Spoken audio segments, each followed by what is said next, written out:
조갑제 TV 시청자 여러분 안녕하십니까? 2021년 1월 14일 밤 9시 30분입니다.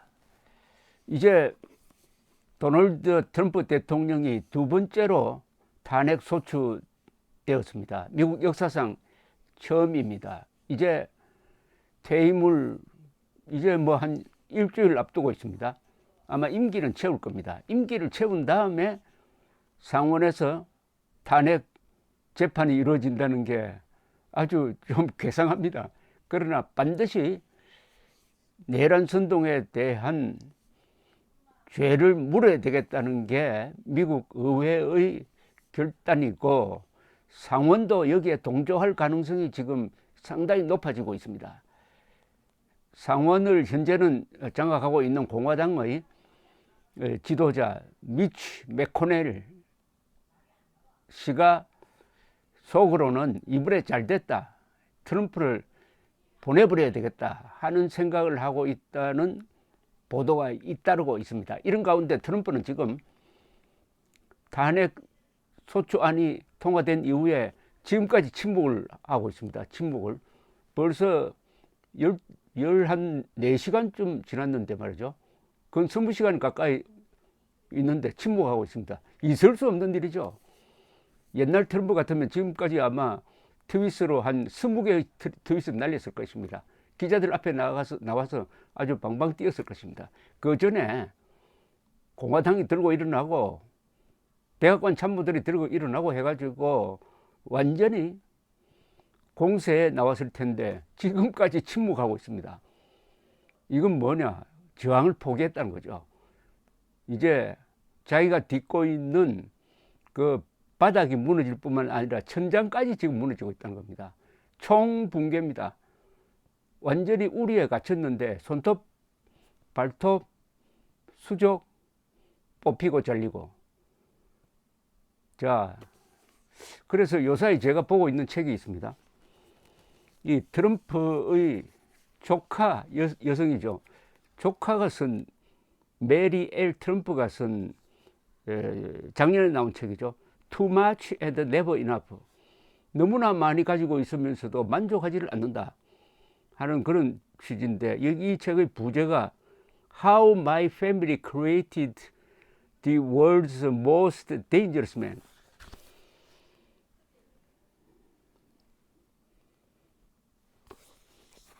이 필자는 정신분석학자입니다.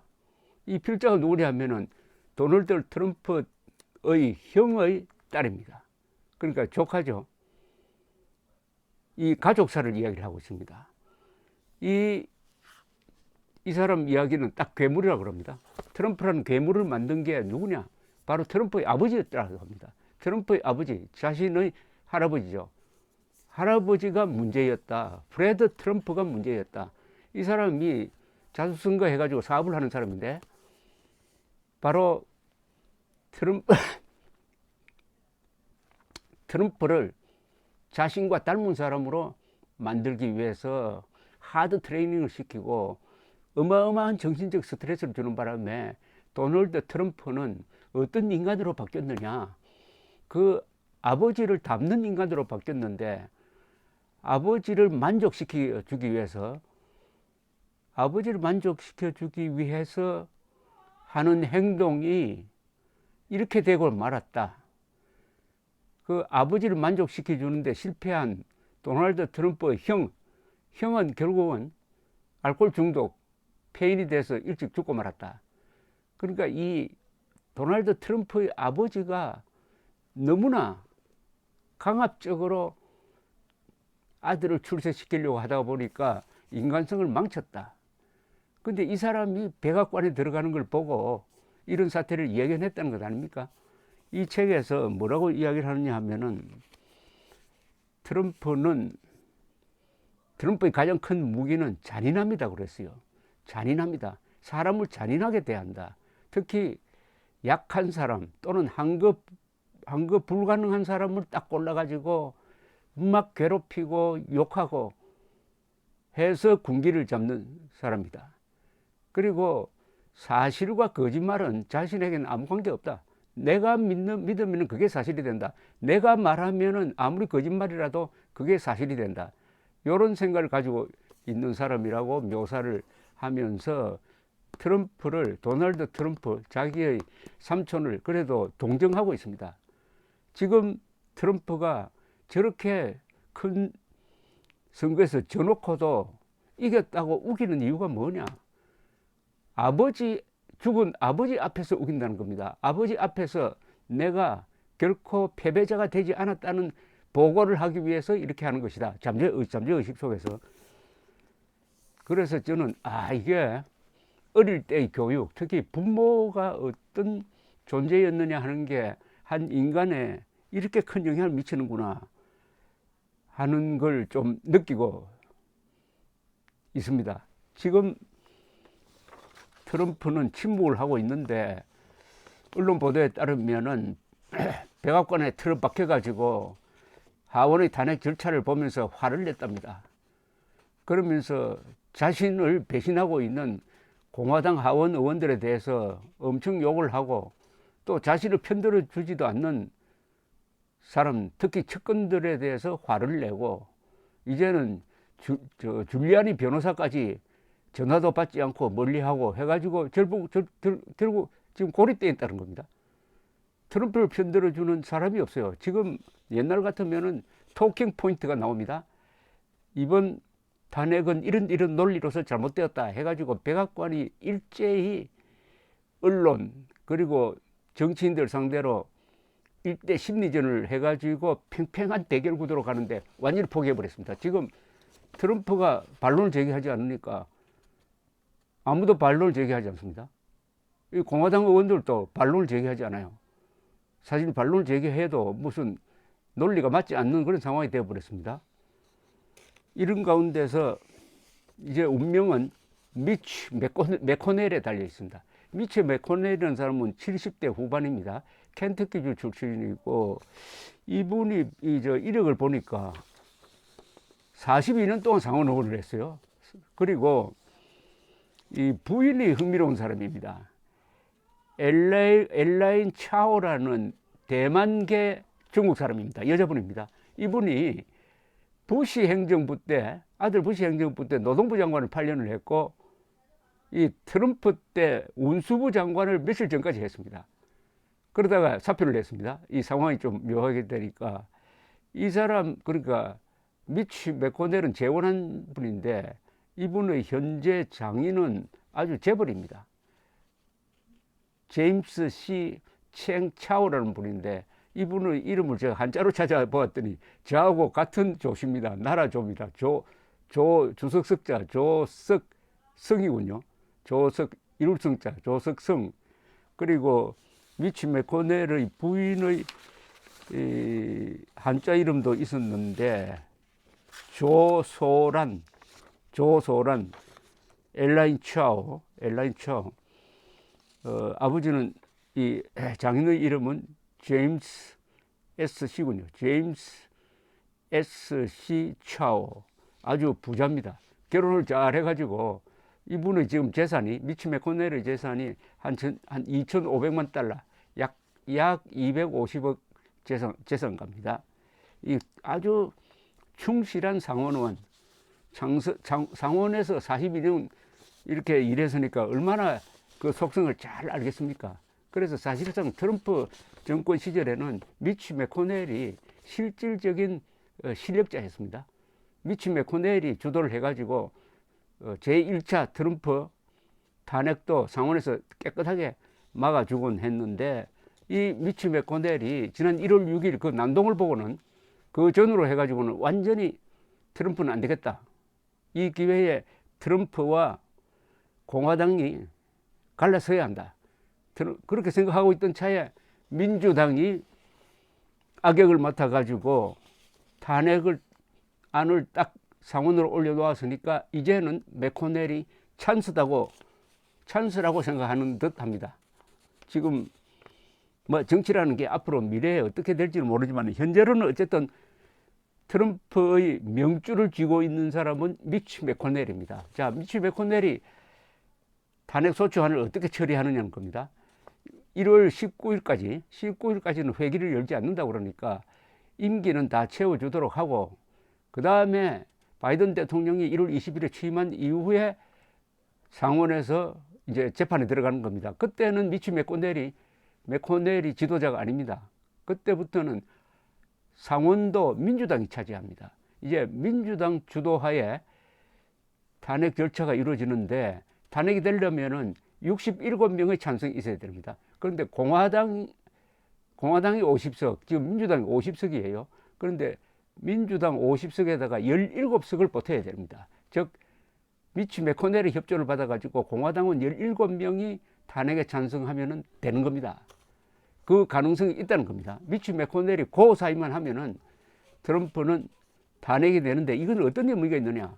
이미 대통령직에서 물러났으니까 탄핵의 효과는 다른 데 있습니다. 즉 탄핵과 더불어 무슨 결의를 하게 되어 있느냐 하면은 수정헌법 14조 3항에 따라서 반역에 가담한, 내란에 가담한 자는 영구히 공직을 맡아서는 안 된다. 그 규정을 적용하는 겁니다. 그리하여 트럼프가 2024년에 출마할 수 없도록 만들어 버린다는 겁니다.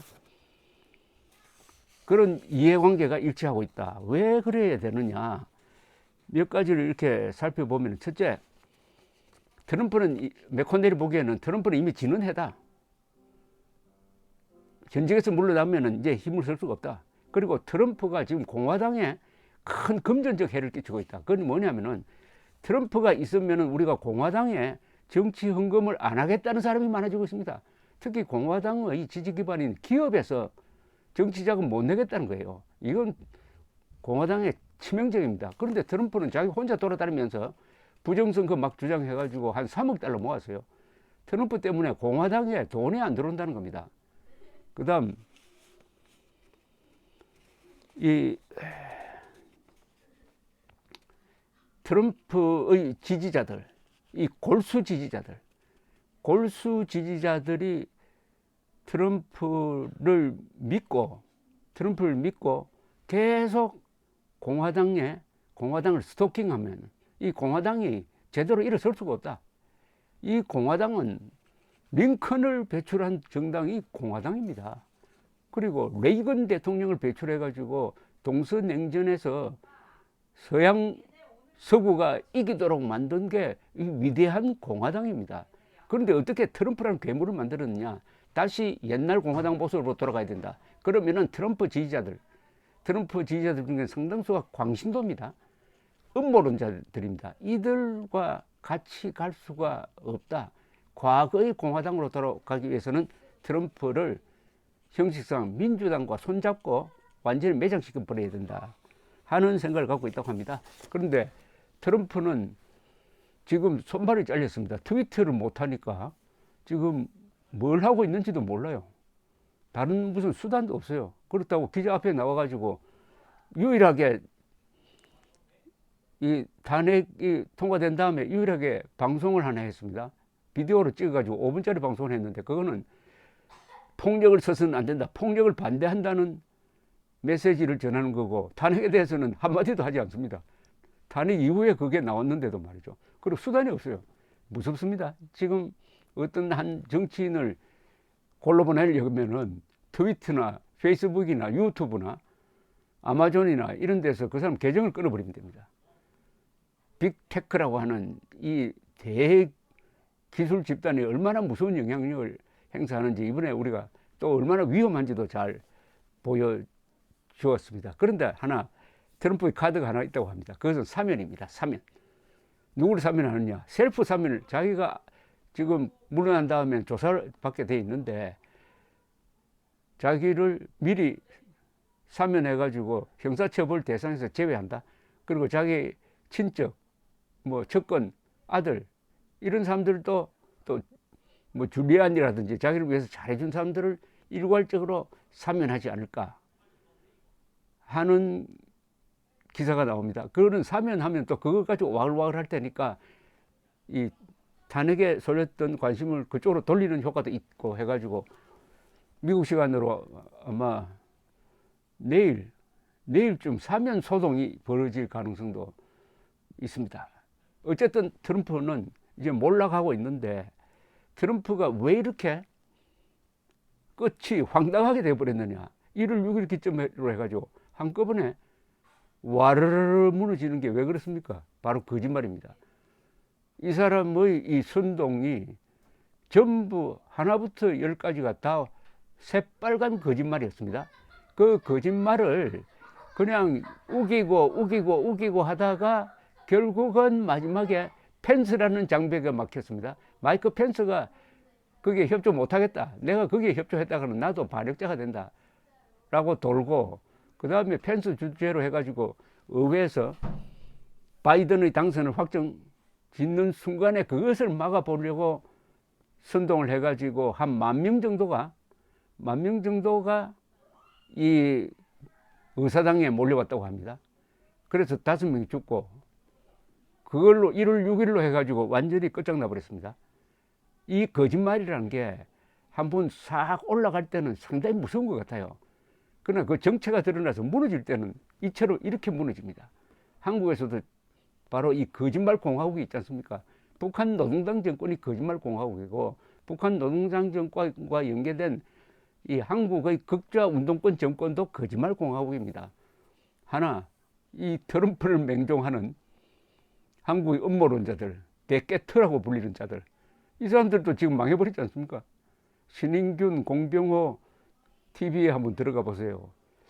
이게 판타지 세상도 아니고 계속 시청자들에게 트럼프가 결국은 해낸다, 트럼프 당선이 멀지 않았다, 트럼프의 반격이 곧 이루어진다 하다가 이제 황당하게 돼버린 꼴을 보면서 거짓의 탑은 이렇게 무너지는구나, 역시 진실은 강하구나, 그래서 사실은 신성하다, 의견 표명은 자유다 하는 이 경구가 거듭 확인이 됩니다. 저는 기자생활 50몇 년 하면서 사실과 거짓말을 구분하는 걸 저희 직업으로 삼았습니다. 제가 이 방송을 통해서 여러 차례 사실을 지키는 투쟁을 해왔는데 그것 때문에 욕을 많이 먹었습니다. 트럼프 당선되면 당신 유튜브 문 닫으라. 트럼프가 1월 6일 날 의회에서 대통령으로 확정되면 당신 유튜브 문 닫으라는 사람들이 많았어요. 근데 저보고 문 닫으라는 사람은 이제 이렇게 됐으니까 뭘 닫기는 닫아야 되는데 뭘 닫을 생각입니까? 눈을 닫고 귀를 닫을 생각입니까? 그러지 마시고 제가 봐드릴 테니까 앞으로 이 진실과 거짓을 구별하는 그런 훈련을 좀 하십시오. 그 훈련은 간단합니다. 맑은 마음을 가지면 됩니다. 마음속에 컴플렉스, 마음속에 남탓하기, 마음속에 정오심, 이런 거 있으면은 진실을 보지 못합니다. 감사합니다.